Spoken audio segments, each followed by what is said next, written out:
ವೀಕ್ಷಕರೇ, ನಮ್ಮ ಚಳ್ಳಕೆರೆ ಟಿವಿಗೆ ಸ್ವಾಗತ. ಇಂದಿನ ಪ್ರಮುಖ ಸುದ್ದಿ.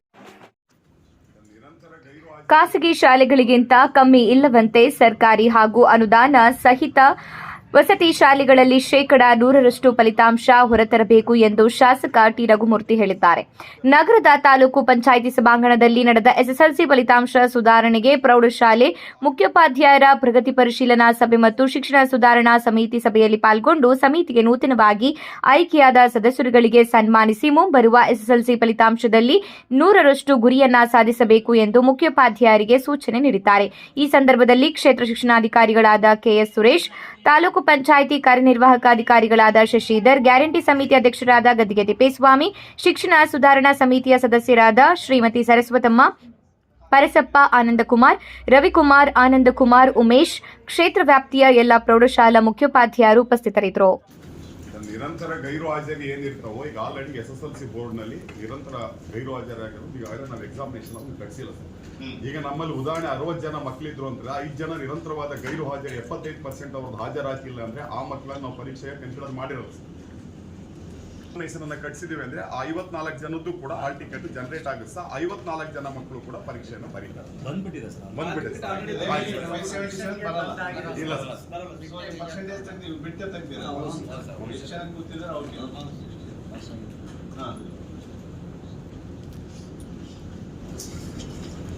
ಆಯ್ತು. ಇವಾಗ ಲೀಸ್ಟ್ ಇರೋವೆಲ್ಲ ನೋಡ್ರಿ, ಈಗೆಲ್ಲ 50 ಸ್ವಲ್ಪ ಫಾಸ್ಟ್ ಆಗಿ ಕೆಳಗಡೆಯಿಂದ ಇದು ರ್ಯಾಂಕಿಂಗ್ ಅಲ್ವಾ, ಓಕೆ. 57% ಸುತ್ತಮ 57% ಯಾರ್ದು? ಪರಶುರಾಂಪುರ ಸರ್. ಹಾಗೇನಾ ಸರ್? ಜೊತೆಗೆ ಶಾಲೆಯಲ್ಲಿ ಪ್ರತಿ ಪಾಠದ ಮೌಲ್ಯಾಂಕನ ಮಾಡ್ತಕ್ಕಂಥದ್ದು ಸರ್. ಮತ್ತೆ ಡಯಟ್ನಿಂದ ನಮಗೆ ತಂಡಗಳು ಮಾಡಿಕೊಟ್ಟಿದ್ದಾರೆ ಸರ್. ಅವರು ಬಂದಂಥ ಸಂದರ್ಭದಲ್ಲಿ ಮಾರ್ಕ್ಸ್ ಅನ್ನು ಎಷ್ಟು ಕೊಟ್ಟಿದ್ದೀವಿ, ಏನು ಕೊಟ್ಟಿದ್ದೀವಿ, ಮತ್ತು ಅವರು ಹೇಗೆ ಅವಲೋಕನ ನಾವು ಏನು ಬದಲಾವಣೆ ಮಾಡ್ಕೊಡ್ಬೇಕಂತ ಅವ್ರ ತಂಡ ಬಂದು ನಮಗೆ ಕೊಡ್ತಾರೆ ಸರ್. ಆಮೇಲೆ ನಮ್ಮ RBSಗೆ ಟೀಮ್ ಏನಿದೆ ಸರ್, ಹೆಲ್ತ್ ಚೆಕಪ್ ಮಾಡುವಂಥದ್ದು ಸರ್, ಅವರು ಬಂದು ನಮಗೆ ಹೆಲ್ತ್ ಚೆಕಪ್ ಮಾಡೋದು ಕೊಡ್ತಾರೆ ಸರ್. ಬೆಳಗಿನ ಪ್ರಾರ್ಥನಾ ಚಟುವಟಿಕೆಗಳಂತಿದ್ದಾವೆ ಸರ್. ಅಂದರೆ ಒಂದು ಕ್ವಿಜ್ ಹೇಳಿಸ್ತಕ್ಕಂಥದ್ದು, ಪತ್ರಿಕೆ ಓದಿಸ್ತಕ್ಕಂಥದ್ದು, ಈ ಥರ ಒಂದೊಂದು ಚಟುವಟಿಕೆ ಡೈಲಿ ಮಾಡ್ತಕ್ಕಂಥದ್ದು ಸರ್. ಜೊತೆಗೆ ಡಿಸೆಂಬರ್ 2022 ಪಾಠ ಕಂಪ್ಲೀಟ್ ಮಾಡ್ಬೇಕಂತಿತ್ತು ಸರ್. ನಿಮ್ಗೆ ಇದು ನ್ಯೂಸ್ ಪೇಪರ್ ಯಾವ ಪೇಪರ್ ತರಿಸ್ತೀರಿ ನೀವು ಸರ್? ಒಂದೊಂದು ಶಾಲೆ ಒಂದೊಂದು ತರ ತರಿಸ್ತಾರೆ ಸರ್. ಒಂದು ಪತ್ರಿಕೆ ಇರುತ್ತೆ ಸರ್, ಗಡ್ಡ ಉದಯ ಕನ್ನಡ ತರಿಸ್ತಾರೆ. ಒಂದು ಶಾಲೆಯಲ್ಲಿ ಪ್ರಜಾವಾಣಿ ಬರ್ತದೆ, ಹೆಡ್ಲೈನ್ಸ್ ಓದಿಸ್ತಾರೆ ಸರ್. ಎಸ್ ಸರ್, ಎಲ್ಲ ಸರ್ ಹೆಡ್ಲೈನ್ಸ್ ಓದಿಸ್ತಾರೆ.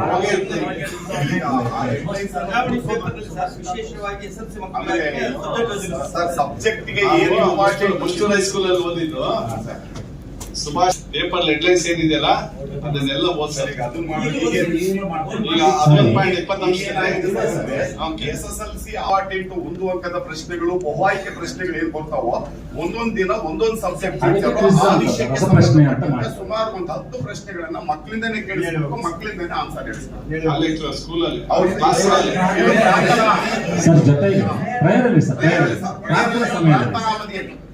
ಜೊತೆಗೆ ಸರ್ ಆಯ್ತು, ನಿಮ್ಗೆ ಪ್ರಾರ್ಥನಾ ಅವಧಿ ಎಷ್ಟಿರ್ತದೆ? 15 ಮಿನಿಟ್ಸ್ ಇರುತ್ತೆ ಸರ್. 10 ನಿಮಿಷ 20 ನಿಮಿಷ ಮುಂಚೆ 9 ಗಂಟೆಗೆ ಮಕ್ಕಳಿಗೆ ಕರೀತೀವಿ. ಹಾಗಾಗಿ ನಾವು ಪ್ರೇಯರ್ನ ನಾಡಗೀತೆ ಹಾಡಿಸಿ ರಾಷ್ಟ್ರಗೀತೆ ಹಾಡಿಸಿದ ನಂತರ ಒಂದು 15 ರಿಂದ 20 ನಿಮಿಷ ಬರೀ ಸಬ್ಜೆಕ್ಟ್ ಓರಿಯಂಟೇಷನ್, ಏನು ಆನ್ಲೈನ್ ಎಕ್ಸಾಮಿನೇಷನ್ ಗೆ ಬೋರ್ಡ್ ಇಂದ ಏನು ಬರ್ತಾವೋ ಒಂದು 7-8 ಕ್ವಶನ್ ಪೇಪರ್ಗಳು ಇರ್ತಾವಲ್ಲ ಹಳೆ, ಅದರಲ್ಲಿ ನಿಮ್ಮ ಸೈನ್ಸ್ ಗೆ ಯಾವ್ಯಾವ ಪ್ರಶ್ನೆಗಳು 1 ಅಂಕದ ಇಂಪಾರ್ಟೆಂಟ್ ಅಂತ ಆ ಟೀಚರ್ ಕೇಳ್ತಾರೆ. ಆ ಮಕ್ಕಳ ಒಂದು ಗುಂಪು ಮಾಡಿ ಪ್ರಿಪೇರ್ ಮಾಡಿರ್ತೀವಿ ಆಲ್ರೆಡಿ. ನಾಳೆ ಇಂತಿಂತ ಮಕ್ಕಳು ಇಂತಿಂತ ಪ್ರಶ್ನೆ ಕೇಳಬೇಕು. ದಿನ ಒಂದು ಸಬ್ಜೆಕ್ಟ್ ಮತ್ತೆ ರಿಪೀಟ್ ಸರ್, ಮತ್ತೆ ಕನ್ನಡ, ಇಂಗ್ಲಿಷ್, ಹಿಂದಿ. ಜೊತೆಗೆ ಬಹಳ ಮುಖ್ಯವಾದ ಏನಂದ್ರೆ ಸರ್, ಪ್ರಾರ್ಥನಾ 15 ಮಿನಿಟ್ಸ್ ಇರುತ್ತಲ್ಲ ಸರ್, ಅದರಲ್ಲಿ 2.5 ನಿಮಿಷ ನಾಡಗೀತೆ ಬರುತ್ತೆ ಸರ್, 52 ಸೆಕೆಂಡ್ಸ್ ರಾಷ್ಟ್ರಗೀತೆ ಬರುತ್ತೆ. ಇವೆರಡು ಆದ್ಮೇಲೆ ನಮ್ಗೆ ಟೈಮ್ ಇರುತ್ತೆ ಸರ್. ಆ ಸಂವಿಧಾನ ಪೀಠಿಕೆ ಓದಿಸ್ತೇವೆ ಸರ್.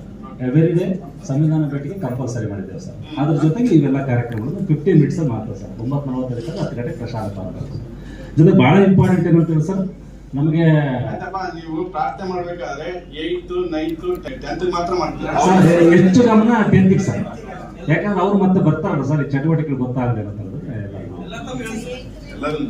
ಮತ್ತೆ ತ್ಯಾಗ ಶಾಲೆ ಮಾಡ್ಕೊಂಡಿದ್ದೀವಿ ಸರ್ ನಾವು. ಅಂದ್ರೆ ನಾವು ಎಕ್ಸಾಮಿನೇಷನ್ ಅಲ್ಲಿ ಬರೆಸ್ತೇವೆ ಸರ್. ಲಾಸ್ಟ್ 2ನೇ ಪ್ರಿಪೇರ್ ಅಲ್ಲೇ ಬರೆಸ್ತೀವಿ ಸರ್. ನಾವು ನಮ್ಮ ಸೆಂಟರ್ ಎಲ್ಲಿತ್ತು ಅಲ್ಲಿವರೆಗೆ ನಾವು ಬರೆಸ್ತೇವೆ ಸರ್. ಅದು ಒಂಥರದಲ್ಲಿ ಅನುಕೂಲ ಆಯ್ತು ಸರ್. ಬಹಳ ಸರ್ ಬಹಳ ಓನ್ಲಿ ಸ್ಟೇಟ್ಗಲ್ಲ, ಸ್ಟೇಟಿಗೆ ಒಂದ್ಸರಿ ಸೆಕೆಂಡ್ ಬಂದಿತ್ತಲ್ಲ, ಆಯ್ತಾ ಹೇಳ್ತಿದ್ವಿ. ಲಾಸ್ಟ್ ಇಯರ್ ಗೊತ್ತಾಯ್ತು ನಮ್ದು ಬೆನ್ನು ನಾವೇ ಇದು ಮಾಡೋದಲ್ಲ, ಏನಿದ್ರು ಏನ್ ಪ್ರಾಬ್ಲಮ್. ಅದಕ್ಕೆ ಈ ಸಾರಿ ನೀವು ಅದರ ರಿಸಲ್ಟ್ ತೋರಿಸ್ಬೇಕು. ಏನಪ್ಪ ಅದ್ ಯಾರಪ್ಪ ಅಂದ್ರೆ ಅದ್ ಬಂತಂದ್ರೆ ನೀವು ಕಾರಣ ಇರ್ತೀರಿ. ನಿಮ್ ಶಾಲೆ ಬಂತಂದ್ರೆ ನೀವ್ ಹೆಡ್ ಮಾಸ್ಟರ್ ನಿಮ್ಗೆ ಅಲ್ರಿ ಫಸ್ಟಿಗೆ ಅಲ್ವಾ. ಆಮೇಲೆ ಫಸ್ಟ್ಗೆ ಸಬ್ಜೆಕ್ಟ್ ಟೀಚರ್ ಅದನ್ನ ನನ್ನ ಸಬ್ಜೆಕ್ಟ್ ಅಲ್ಲಿ ಯಾರು ಫೇಲ್ ಆಗಿಲ್ಲ ಅಂದ್ರೆ ಆತನ ಕೀರ್ತಿ. ನಿಮ್ಮಲ್ಲಿ ಎಲ್ಲ ಪರ್ಸೆಂಟೇಜ್ ಬಂತಂದ್ರೆ ಹೆಡ್ ಮಾಸ್ಟರ್ ಇದು ಲೀಡರ್. ನೆಕ್ಸ್ಟ್ ತಾಲೂಕಿಗೆ ಅವ್ರು ಬರ್ತದೆ, ಜಿಲ್ಲೆಗೆ DDP ಬರ್ತದೆ. ನಾವೇನು ಯಾವಾಗ ಒಂದ್ಸಾರಿ ನಾವು ಮೀಟಿಂಗ್ ಮಾಡಿ ಹೇಳಿದ ತಕ್ಷಣ ಬರೋದಿಲ್ಲ, ನೀವ್ ಕೆಲಸ ಮಾಡ್ಬೇಕು. ಆಯ್ತೇನಪ್ಪ, ನಾನು ಫಸ್ಟ್ ಟೈಮ್ ಒಂದ್ಸರಿ ಮಾಡಿದೆ, ಇವಾಗ ಏನೇನಾಗೈತೆ ಇದನ್ನೆಲ್ಲ ನೋಡೋಣ ಅಂತ ಮಾಡ್ತಿದ್ದೀನಿ. ನೀವ್ ಮನ್ಸ್ ಮಾಡಿ, ಅಕಸ್ಮಾತ್ ಯಾರನ್ನ ಸಬ್ಜೆಕ್ಟ್ ಟೀಚರ್ ಏನೋ ನೆಗ್ಲಿಜೆನ್ಸ್ ಇತ್ತಂದ್ರೆ ನೀವೇ ಮಾಡಿ ಆ ಕೆಲಸನ. ಆ ತರ ಎಫರ್ಟ್ಸ್ ಮಾಡಿ ನೀವ್ ಮಾಡ್ರಿ. ಕಳ್ಕೆರೆಗೆ 100 ಬರಂಗ್ ಮಾಡ್ಬೇಕು. ನಿಮ್ ಶಾಲೆ 100 ಬಂದ್ರೆ ಇಲ್ಲಿ ಬಂದೇ ಬರ್ತಿರ್ತಾನೆ. ಅದನ್ನು ಸೇರಿಸ್ಕೊಂಡು 33% ಮಾರ್ಕ್ಸ್ ಬರ್ಬೇಕು ಸರ್. ಬೇರೆ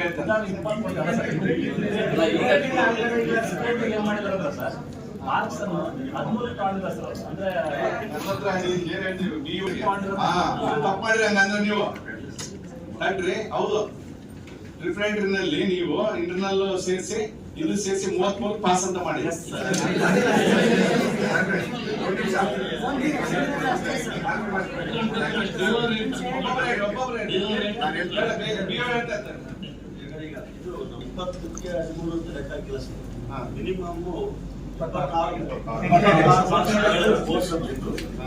ಇದು ಲ್ಯಾಂಗ್ವೇಜ್ ಅಲ್ಲಿ ಲ್ಯಾಂಗ್ವೇಜ್ 33 ಆ ಲೆಕ್ಕಕ್ಕೆ ತಗೊಂಡಿದ್ದೆ ಸರ್.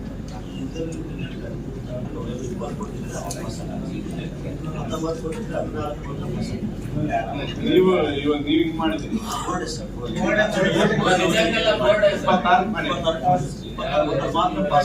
ಓಕೆ. ಇವಾಗ 26 ಪ್ಲಸ್ ಅಸೆಸ್ಮೆಂಟ್ ಸೇರಿಸಿ ನೀವು ಮಾಡಿದ್ರಿ.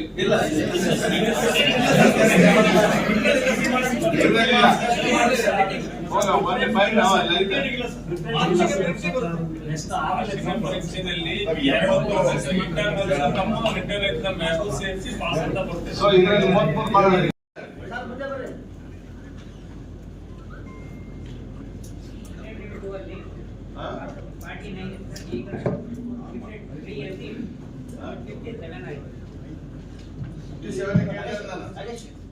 ಈಗ ನಾನು 57 ಕೇಳ್ತಾ ಇದ್ದೀನಿ, 3ನೇ ಕೇಳ್ತೀನಿ ರೀ, ಮೊದಲೇ ಕೇಳ್ತಾ ಇಲ್ಲ. ಆರಾಮ್ಸೆ ಮಾತಾಡಿ. ಫೆಬ್ರವರಿ 1ಗಿಂತ ಸೆಕೆಂಡ್ ಸ್ವಲ್ಪ ಡೌನ್ ಆಯ್ತು ಸರ್. 49 ಬಂತು, ಈಗ 57 ಆಗಿದೆ. ಅದೇ ಈಗ ಎಷ್ಟು ಬರುತ್ತೆ ನಿಮ್ಮ ಪ್ರಕಾರ? ಈಗ 100% ರಿಸಲ್ಟ್ ಕೊಡ್ತೀವಿ ಸರ್. 100 ಹೌದು ಸರ್. ಆ ತರ ಪ್ರಿಪೇರ್ ಮಾಡಿದ್ದೀರಿ? ಹೌದು ಸರ್, ಪ್ರಿಪೇರ್ ಮಾಡಿ ಇಡೀ ತಾಲೂಕಿಗೆ ಲೀಸ್ಟ್ ನೀವು ಲೀಸ್ಟ್ 57.1 ಬೇರೆ. ಯಾಕಂದ್ರೆ 87% ಅಲ್ಲಿ ನಿಮ್ದು 57, 30% ಕಡಿಮೆ ನಿಮ್ದು. ಇಡೀ ತಾಲೂಕು ಅವರೇಜ್